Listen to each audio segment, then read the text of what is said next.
What's up, everybody, and welcome to the playoff version of the Swolecast here on rotogrinders.com. I'm David Kitchen, joined by my co-host. Let's start with you, Mr. Tuttle 05. How's it going? It's going all right. Got some Tottenham going on in the background. Yeah. We had a little pregame chat about the Arsenal spot betting situation. I think that one's interesting for those of you who have not seen. There was suspicious activity found or suspicious betting patterns surrounding an Arsenal player receiving a yellow card. So we were talking about that in the Slack chat pre-show too, and I think it's interesting. I'll be interested to hear the details. I agree. Yeah, like imagine getting in trouble because there's suspicious activity on a yellow card. Like, and it's equivalent of a prop bet, right? So that's the interesting part to me. Our buddy PSU fan brought something up. There's a lot more potential for politics and whatnot involved in this situation with the Albanian government, things like that, with the supposed potential player. Well, do you remember when he got in trouble at the Euros? When granted the guy No. So Albania is in there's like a long-standing political dispute between I believe it's because he's a Swiss national, but he was born in Albania, and he scored a goal or the team scored a goal or whatever, and he did like a golden eagle celebration, which I guess is like that's somehow related to Albania, and he got a huge fine at the European Championships for doing it, because you're not supposed to be making these big political statements during the game. So, and also Granit Xhaka is just an asshole, which is what people tuned into this Swolecast to hear. Well, I do think it's interesting because like I'm trying to compare it in my mind to it happening in like the NBA, the NBA or NFL, and it's like it'd be very hard to rig it in the NFL where like you got on your prop one way or the other, but NBA players could totally do it, like field goal attempt props or like unders. They could totally do it. Yeah. Peter, what are you eating? I just had one more pretzel left. I've been trying to, time my mutes correctly. And it was good for me to know what Tuttle feels like when we talk about speculative art tier bullshit. And he just kind of zones out and gets a snack. Also, I had a realization that dawned on me right as we were going live. And I don't know if Tuttle and Davis put this together, but we were figuring out the Swolecast schedule over the next few weeks. And it sounds like we're obviously on today. We're not doing next week, but then we'll be back maybe for the Super Bowl. I realized that this perfectly coincides with Kitchen being able to tout the Titans and then rug the show when they lose to the Bengals this week and not have to do it. And I was like, no wonder this is why Kitchen wanted this for the schedule.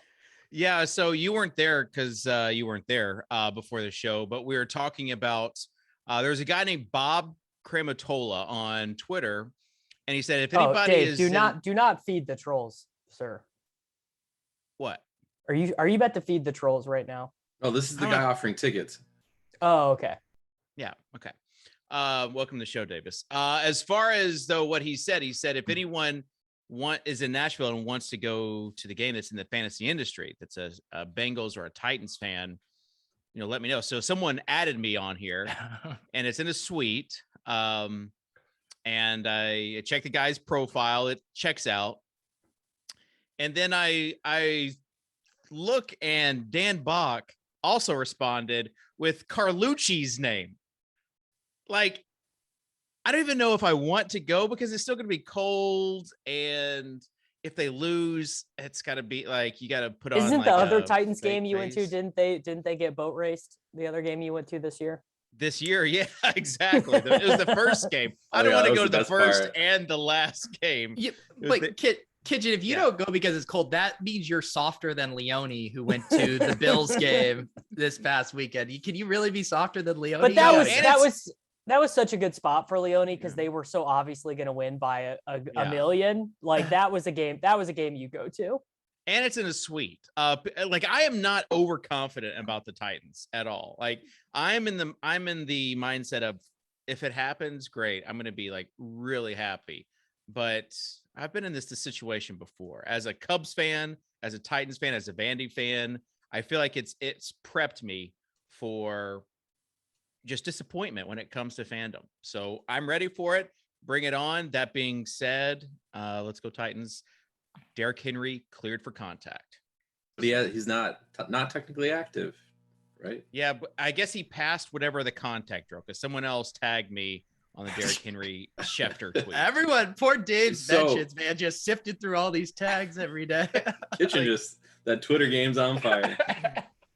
Anything Titans related, anything Garland related, anything Mooncat related. I generally get at least one or Dairy two. Queen. Dairy Queen, Dairy Queen. tagged. Yeah. Yeah. So I actually have a playoff story somewhat similar to what you're talking about. I'd never been to Lambeau Field. Oh, I do remember this. The Niners game. Yep, Niners when Kaepernick ran all over them, and it was negative 20 degrees. It was Tuttle's first ever game. Yep, first ever game at Lambeau. Wow. Yeah, and Kaepernick just tore us Wasn't apart. it like the coldest game ever? Like, yep. Yeah, it was like negative 20 or something like that. So Seats Tuttle, weren't even that good. Do you start to get PTSD when you see Trey Lance might start? I do, yeah, 100%, 100%. It's gonna happen.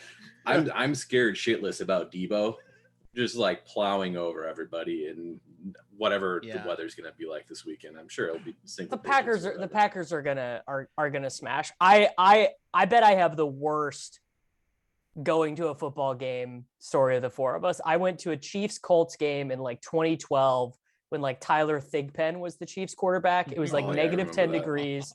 And it was the game that the Chiefs broke the NFL record for team rushing yards in a game.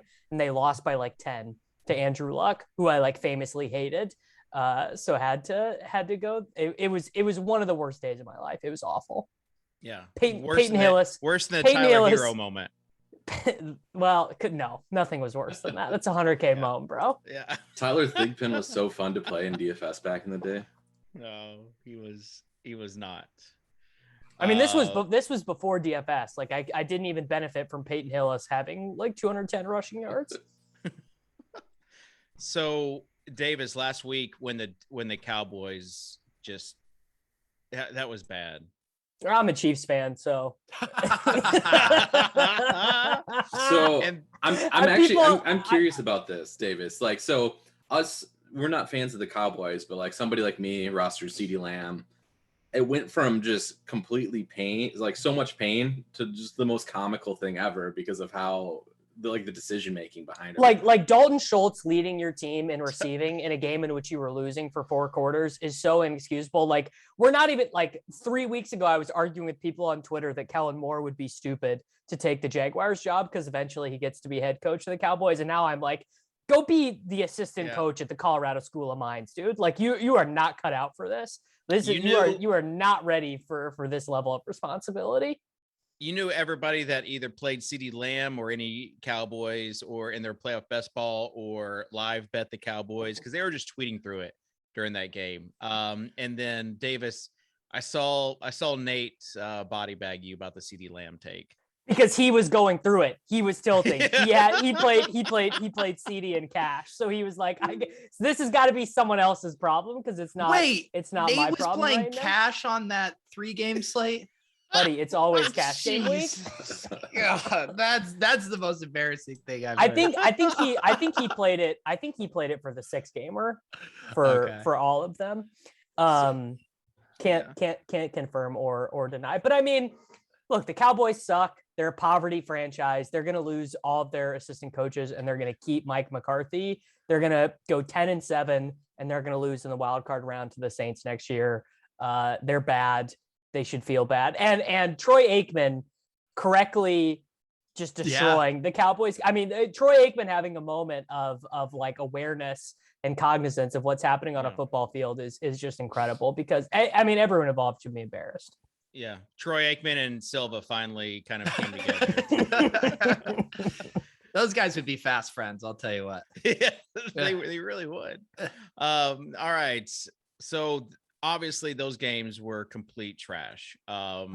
Looking forward. I enjoyed the Bills and the Chiefs game. I enjoy a proper dismantling of a shitty team like that. That was fun.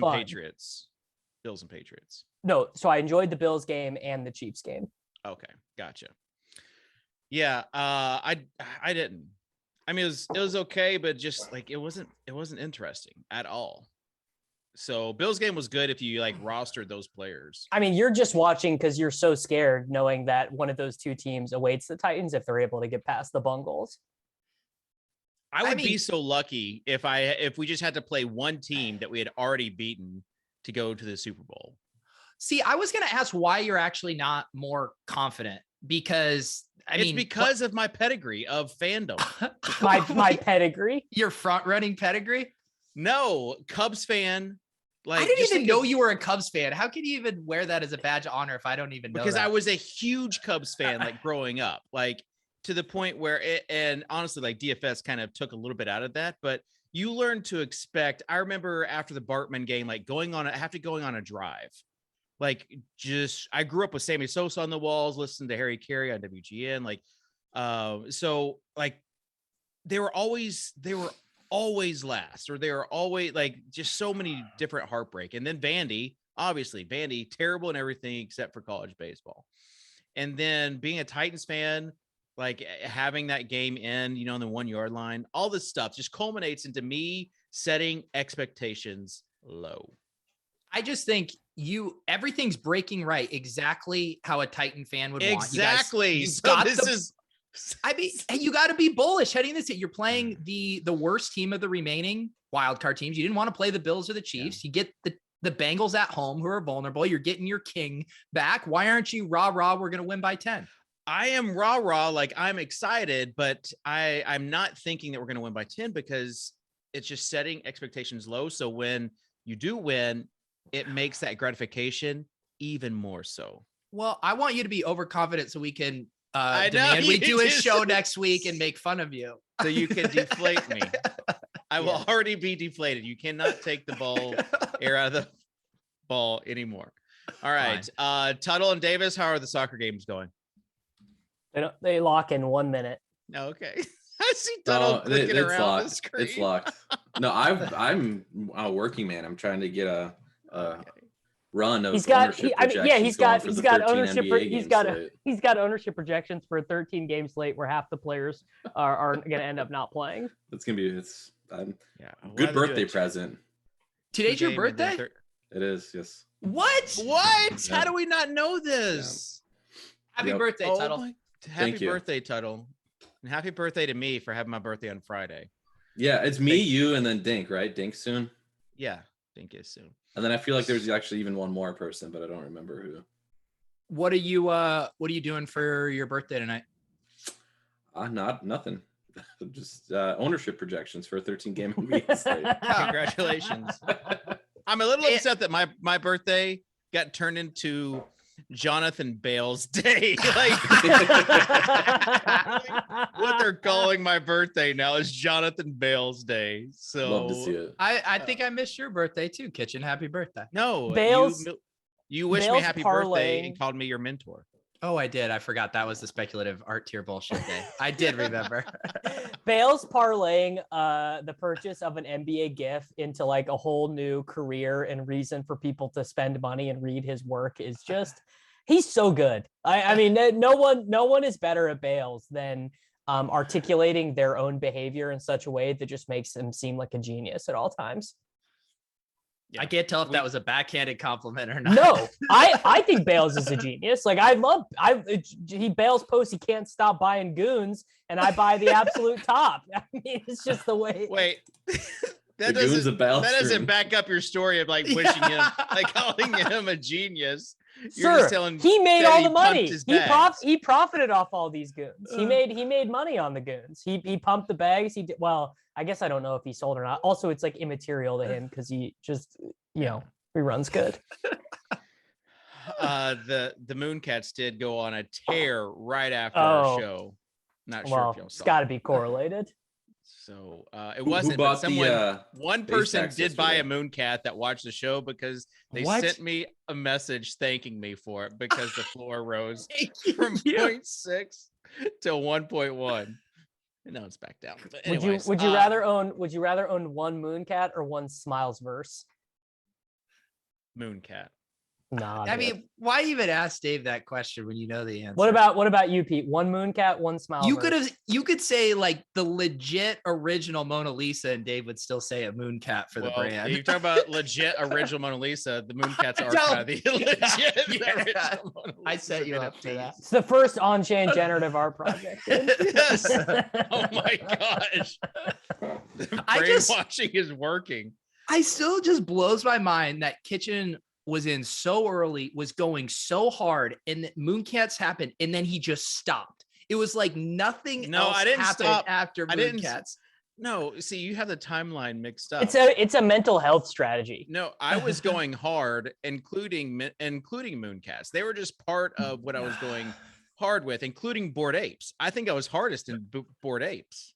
And then I sold Bored Apes, and then everything on Bored Apes went like to the moon and back. Like looking up some of these, I looked up just one of my profile picture. It's now 190 ETH for sale. If you want to buy that. So anyways, I had to come back. Dude, get out of here with your speculative art tier bullshit. Just be thankful that I mean, this show would not exist if Kitchen. I mean, and I don't say that because Kitchen would have been so rich that he wouldn't want to do the show. He would have been so insufferable that we all would have quit. Yeah, but I had to come back to a blue chip project that I know would never paper hand. All right, moving on to this weekend's games, if you would allow me. I will. So a lot of people last week said that the show was insufferable. First time. Why would they say that? I don't know. It's just a typical show. All right. Starting with the Bengals and the Titans. Like legit. Don't give your response to like get a rise out of me, but like legit, what do you think is going to happen this weekend, Davis?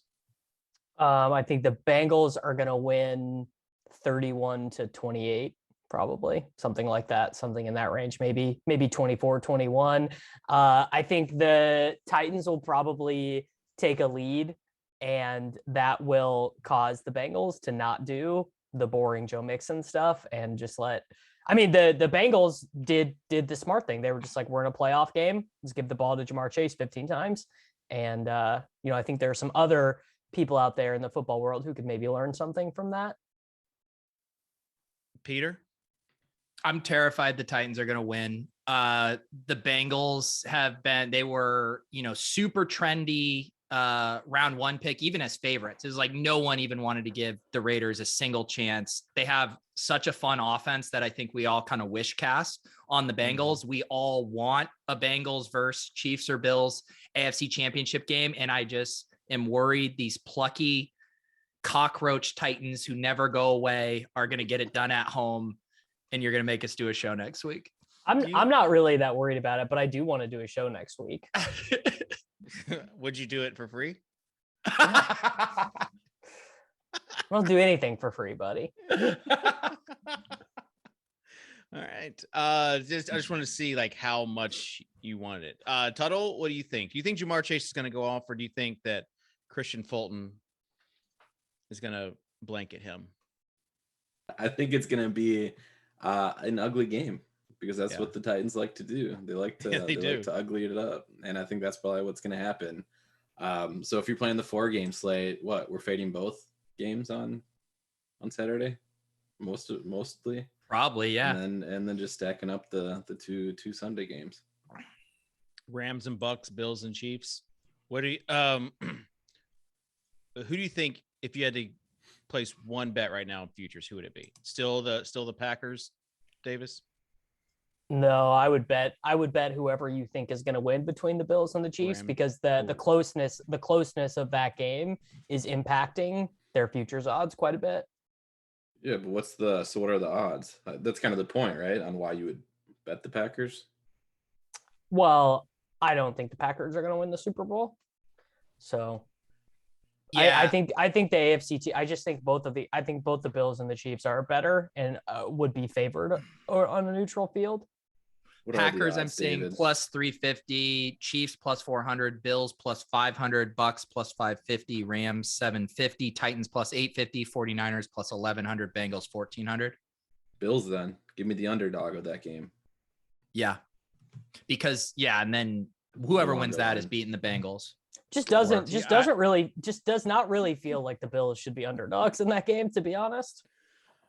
I think the Rams are going to win the Super Bowl. What? Yeah. Matt Stafford's going to have just such Stafford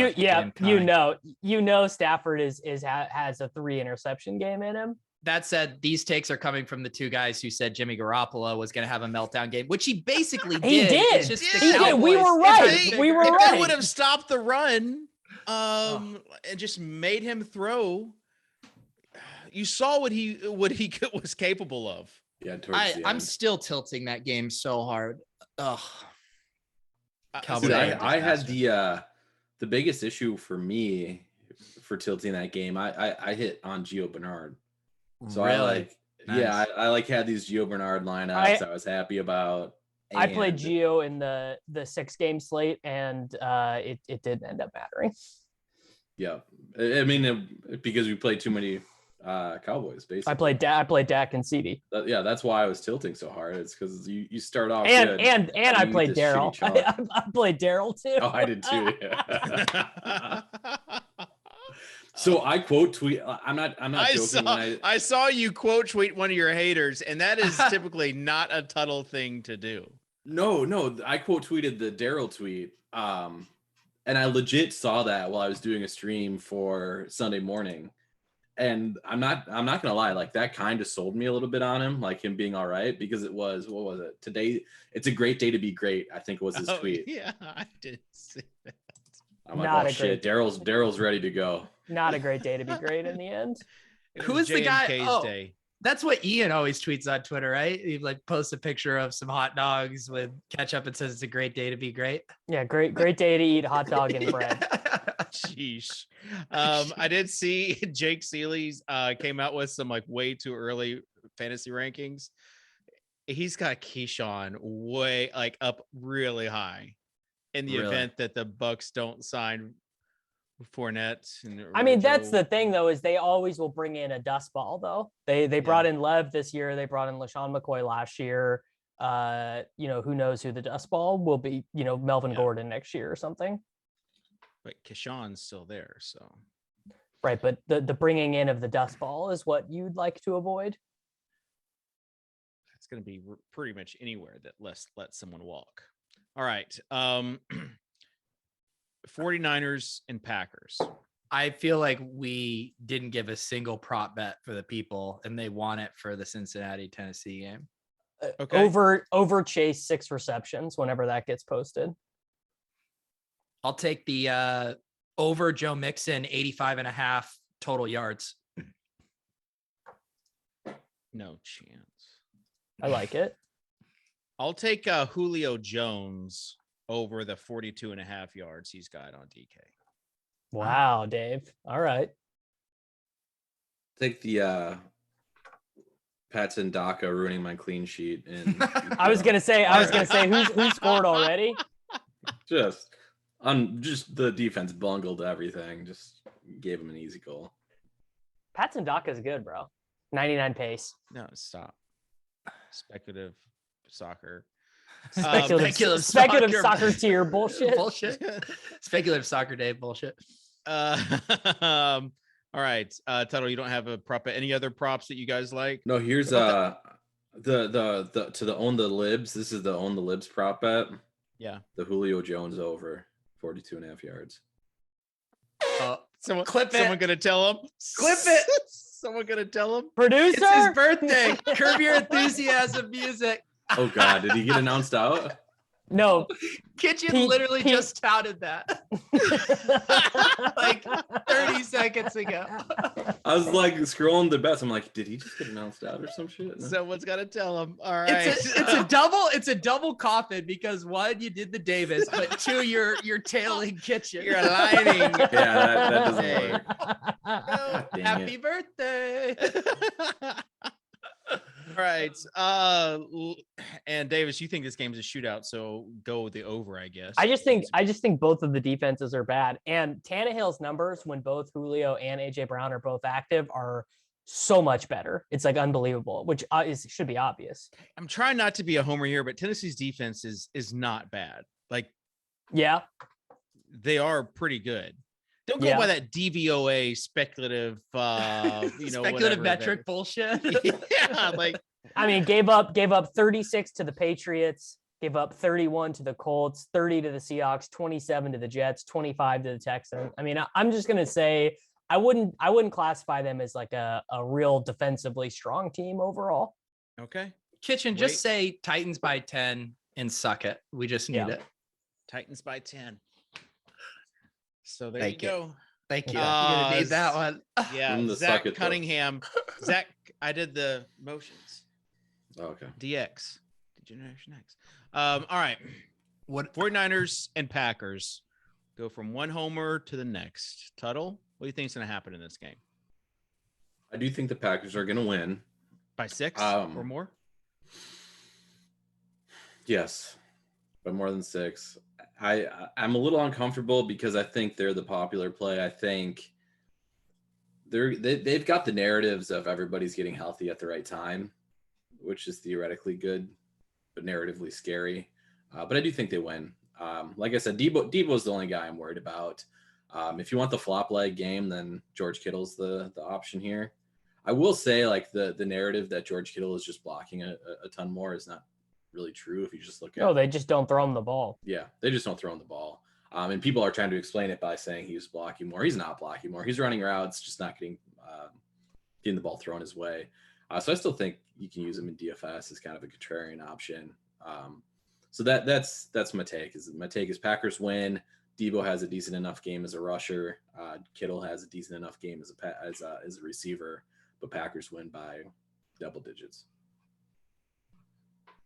Okay, I'm looking at the, not a lot of player props out yet, but there are touchdown props out right now for the players. And I'm using the odds compare tool on Scores and Odds.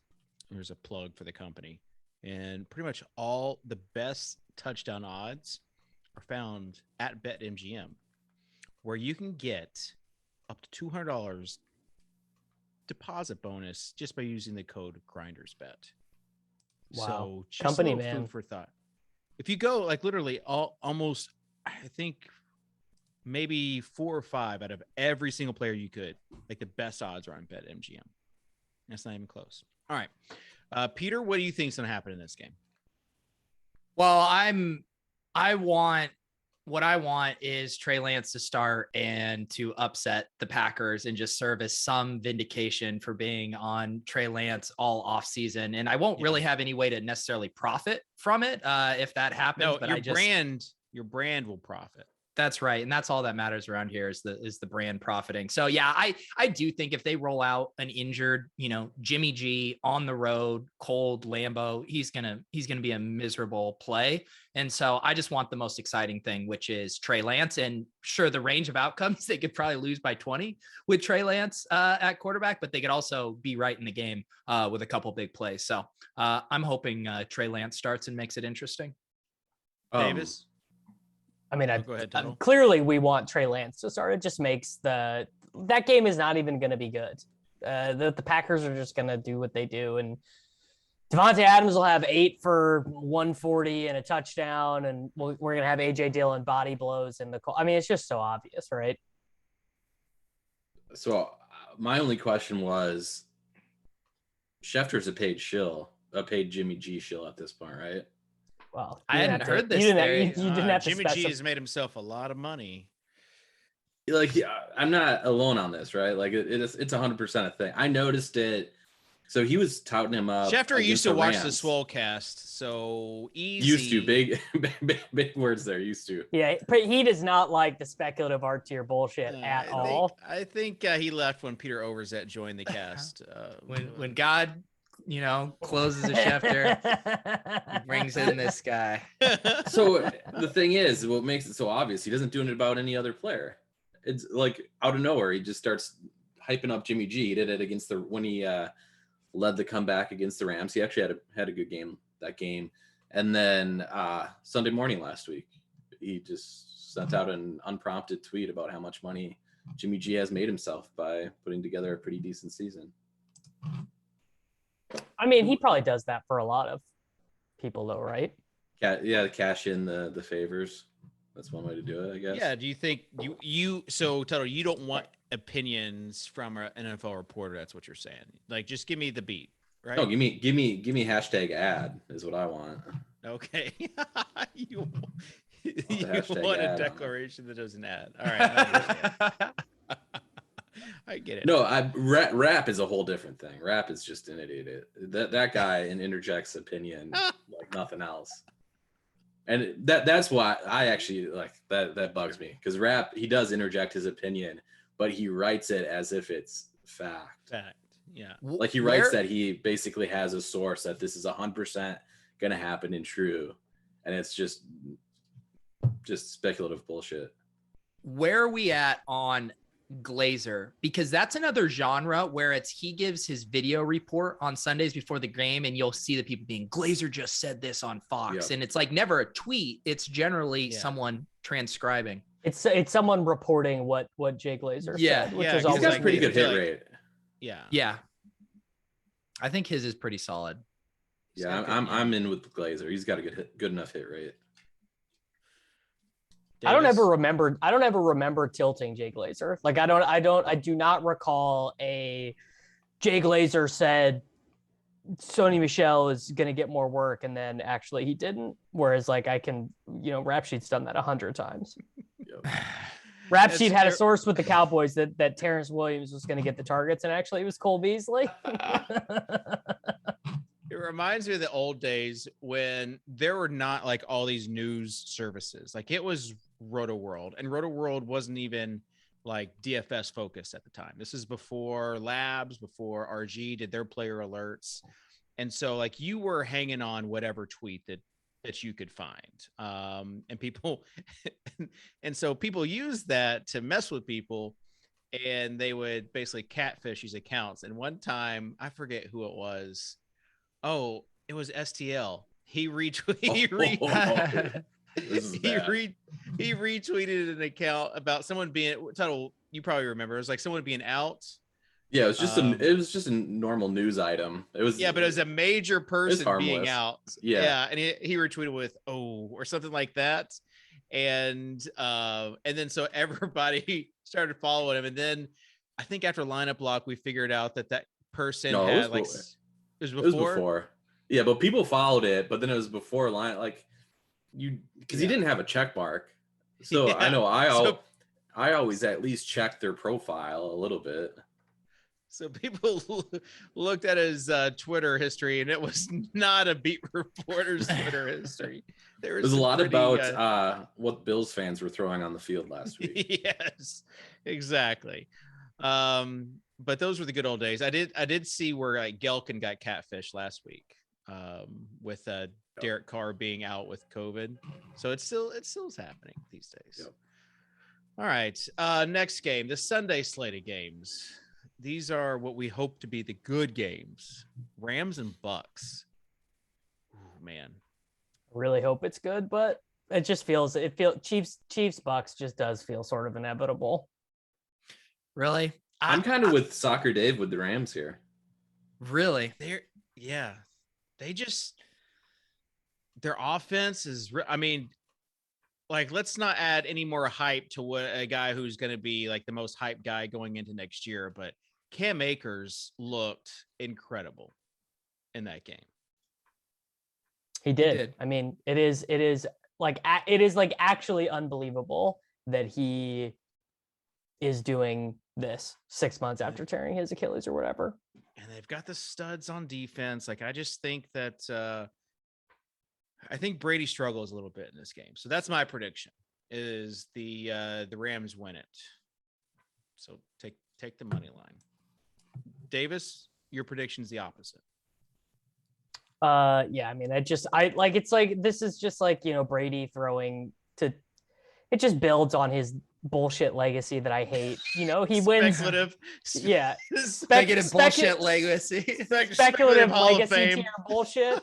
But you know, I mean, he wins the Super Bowl with the Buccaneers after Chris Godwin leaves, and he overcomes Antonio Brown, and Leonard Fournette is banged. It's just like, get this guy out of my life, dude. I'm so sick of dealing with Tom Brady. But yeah, I mean, you just know, Brashad Perryman's going to be like wide open. Like the game's going to be close and Perryman's going to be wide open, or I don't know. Gronk also is like, he's going to have an explosion game too, I think, before the end of the playoffs. Okay. You agree, Peter? No, I mean, I think this is going to be a tough spot for the Rams on the road. I just feel like Stafford has been more up and down. I also think getting Fournette back, if they get him, is a boost for kind of the Bucks, pirate ship machine here, just kind of trugging along. I think we're destined for a Packers Bucks NFC Championship game. Man. Yeah. It's crazy that Tuttle and I are siding so much on the playoff stuff. Yeah, you're really Yeah, ruining Tuttle, you need to get it. Tuttle, you need to get in the lab, brother. I'm going to be on team Tristan Wirfs matters. Okay. What's his practice status? Davis, you know who Tristan Wirfs is? He's a tackle for the Bucks, but he came back in. He got hurt and he came back in the game. Yeah, but so he should be fine. Can he stop that Rams pass rush? Because we saw what Kyler did. DNP today. Tristan Wirfs, DNP today. Just getting some little veteran rest. Don't sweat it. Oh God, did you play Kane? No, obviously not.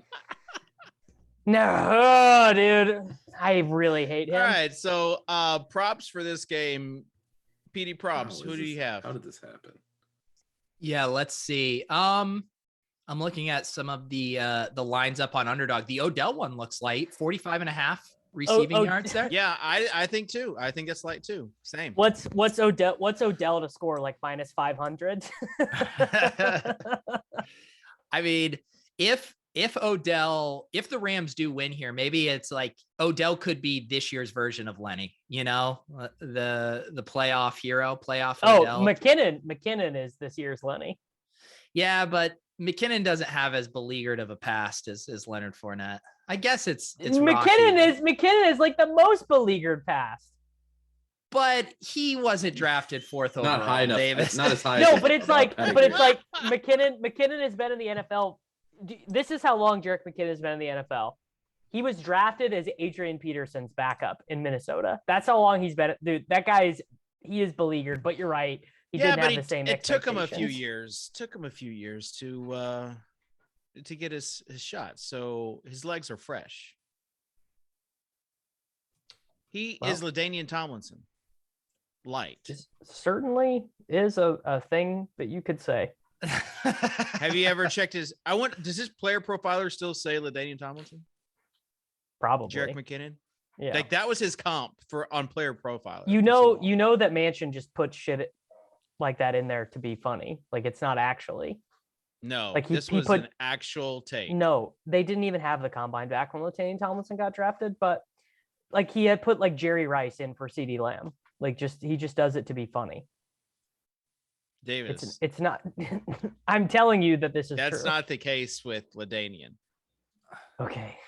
I have liked Jerick McKinnon longer than anyone on this show, and I'll tell you it's not true. I was the original JMK truth. No. The Jet. there is a 0% probability that this is true. Check the receipts. But so I will say there's so many layers to the McKinnon tilt that we experienced when he went off, because we were all there from the beginning. Like Davis had the tweet. We were there when Matt Asiata was stealing goal line touches. Like like this should actually be a spot where I'm getting rich, and I'm not getting rich because I 100%. Played Daryl fucking Williams. Yep. Sorry, Sosa. And then there was also the season thing too, right? With best balls, like theoretically, Jerick McKinnon makes a great. Oh no, I took all Daryl Williams. Can't join you there. Well, yeah. All right. I guess you were sharper. Was there? Did we have any indication other than just Darrell not being 100%? No, was there a single report? The beats didn't. Nothing. No, nothing. because even if you wanted to look at it this way, if you go look at the Week 18 game where Darrell and Clyde got hurt, he had 5 carries and 3 targets. Derek Gore had 7 carries and 1 target. Now McKinnon scored the touchdown or whatever, but it's not like he was like Gore played the same amount of snaps. So it's not even like the indication was there from the previous game. Yeah. That was frustrating. Because, I mean, all it would have taken, as Tuttle was inferring, with us having, wish casted on McKinnon for years, like if we got one little morsel. Literally a morsel. We were just jamming it. Yeah, well, and you know what? The only tea leaf that we should have that we could have read to figure out Darrell was maybe more banged up was that they re-signed Darwin Thompson off the Buccaneers practice squad. There was that. That should have been. I mean, that's something you look at retrospectively and say, maybe we should have known or whatever. But the fact is that there was nothing. I do wish. I mean, obviously, I wish Darrell Williams would have been ruled out, but I also wish it because I think people would have played Gore. I definitely would have sided with McKinnon. That I always just side with the pass catcher in a situation like that, and we knew McKinnon would at least take third down roll then. Yeah. No, 100%. Yeah, it was brutal. All right, what does Cam Akers do in this contest, Davis? 13 carries, 54 yards, a rushing touchdown, 5 targets, 4 receptions, and 37 yards. Wow. That Sony Michel game was so tilting for the people that took the over on his rushing prop. Did you see this? No. He had a 35-yarder to start. Yeah. He had a 55-yard rushing prop, gets 35 yards, and then Cam Akers just takes over basically the second, third, and most of the fourth quarters. And Michelle gets a few garbage time carries, like trying to ice the cake, ends up getting 54 yards. Well, there was that people huge parlay from the Pat McAfee show that everyone tailed that had this in there, and he was 1 yard short. But I guess FanDuel refunded everyone that played it. So, and the thing that people don't remember is that Sony's actually terrible, and there's a reason that the Patriots had him as their 5th string running back behind JJ Taylor. It's like people got very, myself included, got very irrationally exuberant about Sony Michel for a little while. And maybe that's why Cam Akers looked so amazing, is because you were comparing in comparison, seeing Sony Michel go off the line to just Cam Akers just blowing by people. That's why all this stuff with the injury projection is so hard, right? Because say the Darrell thing, we didn't read into it enough. And then the Cam Akers thing, we played it the other way. We're like, oh, the incumbent, is going to hold on to this. They're going to ease Akers in. And so, I mean, even the same thing with the Henry Foreman, Kitchen, which way do you think that goes? Is it more Darrell Williams or is it more, Cam Akers? Spoiler alert. I know. No. Kitchen's going to say. I think that they're gonna split. I think it's going to be dependent on obviously the flow of the game, but I don't see Derrick Henry getting 25 touches in this game, coming back from injury. What's even the point of half the big dog though? You know what I mean? Just because then he's just a regular running back. I don't know. I think he's still a very large man, and he's still going to punish people in the fourth quarter. But is he going to be the same big dog that just torched the NFL the first half of the season? I don't think we have the answer to that. And so, if you're playing him in that, you're just hoping for best case scenario. The FFPC boomers, they are hoping for it. Well, all I know is Foreman made himself a lot of money. Schefter's not saying that. Socrdave is, because do you guys want, since this show is self-indulgent enough, do you guys want to help me out with a game theory problem for one of my postseason contests? I'll indulge it. Yeah. Try it. So this is the NFC platform, and so the way it works is you make weekly roster moves. Week 1 player per team. Week 2 players, so on and so forth, up into the Super Bowl, and the players get a multiplier. So I have Patrick Mahomes. Now his score is multiplied by 2 this week. by 3 next week, by 4 in the Super Bowl. And the reason, and so I set my team up, no surprise, like we were going to have a Cowboys-Chiefs Super Bowl, which means that I played Dak. So I have to replace Dak. I played Josh Jacobs, who I have to replace. I played the Cardinals kicker, who I have to replace. And I played the Patriots defense, who I have to replace, which is like the equivalent of the FFPC soft fade, basically. Okay. So this is basically the question. So I have to replace a running back, and I have to replace kicker, defense, and a quarterback. But I don't have a spot right now, the way I set it up, to play Tyreek Hill or Travis Kelce, because I was anticipating the Cowboys winning and using a replacement there. So I have to replace one of these two players, I think, with Tyreek Hill. Cooper Kupp, Devontae Adams, Jamar Chase, AJ Brown, or Rob Gronkowski. All of them have a 2x multiplier, or gosh, there's more. Or let me write this down, guys. Basically, it's do you do a you remove a 2x Cooper Kupp for Tyreek Hill, or do you play Jerick McKinnon as your Chiefs running back to get a Chiefs multiplier? Is really Could what that have just been the original question to save us 8 minutes? My macro. It's a very complex game. My guess is if you were playing the Cowboys Super Bowl, you are down bad relative to the Fields portion, and you need to go more. I'm not, because I have Eli Mitchell on a multiplier, and because Mahomes was like not even close to the most owned quarterback. Like he was like the 4th most owned quarterback. I don't know. Put your balls on the table, fade Kupp, put in Jerick McKinnon for the brand. Well, you can't do both. You can't do both because I can only put in 2 Chiefs right here. Okay. So it's basically Tyreek over Kupp, or hope that McKinnon is the Chiefs' lead running back. I feel comfortable chasing the steam on McKinnon. Well, I did it last year with Fournette. I added Fournette in this round, and I was like drawing live to win in the end, but then the Chiefs didn't score an offensive touchdown in the Super Bowl, and that there you go. That's your thesis. Yeah. I think the decision's easier if you do think you're down bad, because then you go CEH. Then I think you start. No, not doing that. Definitely. Yeah, 100%. Clyde is not entering into my plans here at all. 100%. No, Clyde is going to do. This is so weird, but the Chiefs have had the exact same thing happen in their backfield every postseason for the last 3 seasons. 2019, Damian got injured. Darwin Thompson, Spencer Ware, and LaShawn McCoy were splitting touches until Damian came back, and then he just smashed in the playoffs, and they gave him the ball all throughout the playoffs. Last year, CH got hurt, came back, and he was just in a straight 50-50 with Darryl, and now it's happening again. CH is hurt again, and Darryl's hurt, and I mean, who knows? So if we have word, so let's just pretend CH guaranteed to play this week. We don't know anything out more. We just know CH is going to be active. What's the line the rest of the way on CH versus McKinnon? Like, who knows? I mean, literally, I have no, like, I don't have any tool to guess. Yeah, that's the point, though. Nobody knows, and we know what people will be doing. My gut is that Andy Reid gives the work to the guy who plays the best in this game against the Bills. That if they beat the Bills, whoever plays the best, being the hot hand guy. Yeah.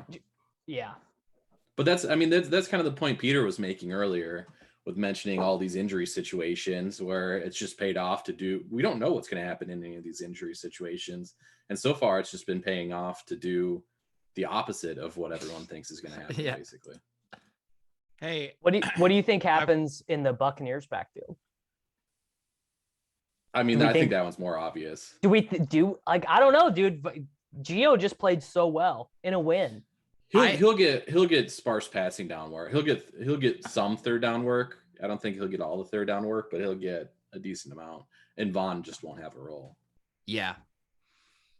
So bell cow Lenny is more back to probably like 80% Lenny with Gio mixing in a bit. Yeah. I think I found a prop that I like. Props. Kitchen bringing us back on track. That's why he's the host. That was quite the 10-minute brain flex from Davis. So apologies to those that are listening. Dude, I'm just trying to win some I know. TD No, money. that was good. Yeah.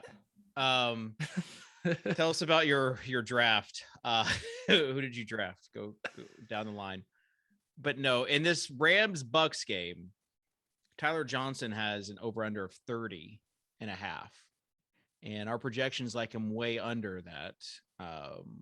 And also, didn't he get chewed out by Tommy on last week? So I'm just saying that's a good under for Tyler Johnson. When you say way under, what do our projections have him? I think at 18. That seems low.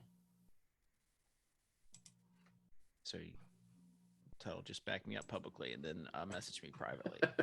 and then I'll mess in the projections team and say, hey, you might want to check this one out. It seems pretty low for a guy that's I mean, he doesn't get targets, but he's running those running those laps. So all right. Bucks and Chiefs. Let's end it on a strong note. Let's bring it. Bucks and the Chiefs. Are we fast forwarding to Bills, a hypothetical Super Bowl? Bills and the Chiefs. Let's bring it back. Let's end on a high note.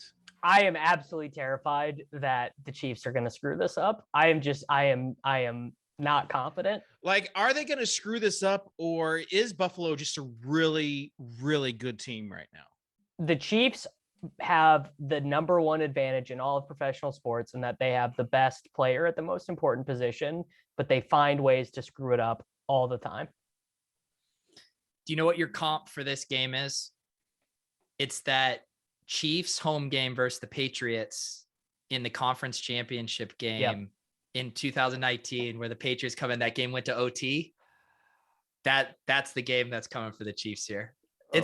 God, if we could get an OT game in this spot, though, that would be so nice. And then 2020, when the Titans came in after the Chiefs bye and beat them. That was I didn't remember that one. That was up to the Titans historian to pull that. No, that was the Mariota game where he threw a touchdown pass to himself. Oh yeah. Okay. I mean, what I'm worried about is just that, I mean, obviously, like you already know, Steve Spagnuolo is going to do something really dumb with the way they choose to guard Stephon Diggs that will leave him open for at least one 45-yard touchdown. But the other thing that I worry about is that the Chiefs it feels like ever since they won the first Super Bowl, they've got to get punched before they start trying. The Texans game, they go down 21-0. I saw this take from you, and it was like Davis from Kansas City on local sports radio take. Like, that's not true at all. I really believe it. I know, but that's like a sports radio take. That's like a homer. I mean, how else do you explain what they do in all these games? Like, it happened in the Browns game. It happened last week. Like, take a step back. Do you really think they're saying let's not try until we get punched in the mouth? No, I don't think they're saying that. I just think they are coming into these games like, we're the Kansas City Chiefs. We're the best. We have Mahomes. He's the GOAT. He'll bail us out. And then Mahomes does bail them out. But I don't know. It just feels like they're sort of they punted 4 times against the Steelers in the first quarter. Some egregious punts. What do you think is going to happen in this game, Tuttle? Bills. Okay. Bills win. I agree. It's a Diggs game. Gabe Davis, Diggs. Peter? Isaiah McKenzie, maybe. Davis is the favorite guy. I think this Chiefs team has looked a little shaky all year. And They've looked hella shaky. Yeah. I mean, Davis, you fired that tweet off in the first quarter of that last game where you like, the Bills are going to curb stomp. If they have one quarter, if they have one quarter as bad as they have against one quarter as bad as the first quarter against the Steelers, if they do that against the Bills, it's over. It's done. I mean, if they have a pick 6 or a fumble 6 against the Bills, I mean, it's just done. You can't, because the Bills are going to get to 35 against that defense. You got to get to 38. Yeah. I like the Bills in this spot too. Correct. I mean, I kind of do too. Regardless, though, Patrick Mahomes, his prop is 281.5 yards. That seems low. I mean, smash. Yeah, the RG projection here on my little overlay on the underdog pick 'em 317 yards. That's 0.4, that's a pretty big gap on the line. Yeah. So hammer that until Tuttle. I do notice. I'm more on board with that one. The passing yards props tend to be they just always look a little bit low to me. Yeah. Underdog baits us into taking overs. It's to defend my Tyler Johnson stance. It's not that I like him. That's just a very low yardage projection on a guy that runs 95% of the team's routes. Yeah. You're saying like it could happen in one play. Yeah, like you'd rather take chances on guys that you just know. But that's what we do. Like that's how like Levitan when he does hit. Like if you look a lot of Levitan's prop bets, they're gross. They're all unders, or a lot of them are. And the unders are like that's what smart sports bettors do. Right. I just did it, Davis. Thank you. So terrible sweats though, because again, one thing can happen and it ruins it. Or like in basketball, you're rooting for misses. Like when they're making it, you're just like, stop it. So, all right. Final thoughts before we close out this show. Davis, you have any other questions about upcoming playoff centric contests that you want to throw out there? No, I'm good. I still don't know what I'm doing, Yeah. Oh, good. I'm glad we took all that time and you still don't have a clear direction. It's a tough spot. All right. Tough spot, bud. So you're betting Chiefs this weekend? Yeah, I mean, obviously, but I don't think it's smart. Like if I was a total, you should send out a tweet that says 100,000 to 1 million on the Chiefs this weekend. Come at me. No, I'm not doing that. Although those Empire tweets were very funny. He's like, "Mommy, I have all this Bitcoin and Ethereum, but I can't bet on a game." Like, all I know is from telling the Cowboys whenever, and I didn't even see the tweet. Someone posted it in a thread I was in, and I was like, "Oh, great!" Like, you don't want to see that. No, definitely. There are a couple guys you don't want to see. Like Bales is one of them. Yeah. Empire, like whenever those guys are like, "Oh, I'm looking for big free action on X, Y, or Z," you're like, "Well," and you had the opposite side. Like I kind of knew that I was screwed at that. I have a proposal. Yeah, I have an indecent proposal. So, like I said, we did tentatively say no show next week. Yeah. I'm going to propose. I want to do a show next week, but listen to the stipulation. I'll make this fun. I think if we hit one of these 2-leg parlays, we should do the show. The first would be both the Titans and the Chiefs win. So Dave and Kitchen are happy. We do a show on that. Or if both the Bengals and Bills win, we also do a show. So either max happiness, max pain, no in between. If we do a show, it's got to be earlier in the week though, because by the time Wednesday rolls around, I'm already moved on. Like the pain has already. Obviously we're doing it on Wednesday. No, because it'll be a conference championship preview, and I personally love doing my conference championship previews Sunday night. So if we could just do it then, that'd be great. Do you accept my proposal, Dave? Yeah, I accept your proposal. All right. Davis, do you accept? I want to do the show regardless, but yes. Okay, and to add even more pain to this, Davis does not get paid if it's the one where the Chiefs lose. He has to get on the show. I mean, Dave, I will let you think that, but I will be submitting my time card the same way I always do. Right. I'll talk to that would be one of the greatest HR conversations ever of haggling over this time card. Oh, hey, Davis, I noticed that you filled out 4 shows, but we kind of said we're not paying you for the conference championship show. Because the Chiefs lost. Sorry, bud. Of course, this conversation will be happening in 2023. So by the time the time cards got filled out. All right. Give us a like. Subscribe to the Swolecast channel. Remember, BetMGM or promo code is GrindersBet, or if you live in New York, it's just Grinders, and you get $1,000. Man, those initial bets when your state goes live, they're so nice. So Grinders for BetMGM. It gets you that $1,000 free bet. All right. Or risk-free bet. I think I needed to say that. Okay. That will be it for the show. We'll see you maybe next week. I might even do this for free without Davis if the Titans win and the Chiefs lose. Like without Davis. I mean, That I would just be want to. even I more just want to do pleasure. I want to me. do the show next week, anyway. You want to get Davis? Just be honest. Like you want to get paid for taking an hour out of your day where you can be semi-focused on semi is a little generous. Semi is generous. Well, like on other stuff and do this show. Like I know why you want to do this show. No, I like the show. I genuinely look forward to catching up with you guys every week. All right. We'll see what happens. Let us know in the comments what you want, what your predictions are, and we'll see you later. If not next week, definitely the week before Super Bowl. Peace.